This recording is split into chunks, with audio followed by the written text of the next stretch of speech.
Hello guys, welcome to my mini vlog. For today's video kay birthday day karon sa akong pag-umangkon nga gwapa ang liwat sa iyang tita. So mao day na iyang handa nga giluto sa iyang mami. Kay dato man mi nga mga first one, so kana na lang sa for now. Mao day ang birthday girl nga si Miris.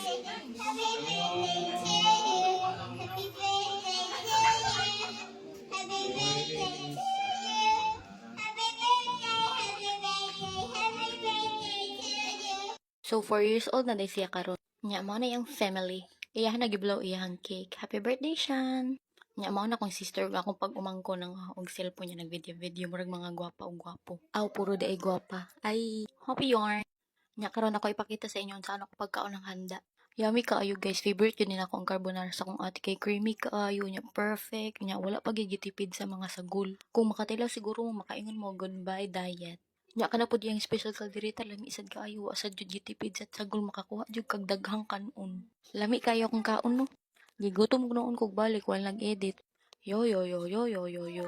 Happy birthday to you. Happy birthday to you. Nya kanang nag-video ta nya dira gyud agi ang baso no.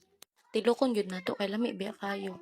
Look at the tambok guys, lami gyud kaayo. Ato gina ipawahi og kaon. Nya tusok ko jud na nato kutsara awa. Wow! Perfect. Kiligon yun kay nagkaon nimo. Love you. Susunod kay ice cream na pod. Tilaw lang tagamay kaya atong tutunlan mo gilo. So, maara to for today's video. Thank you for watching. Sunod na pod.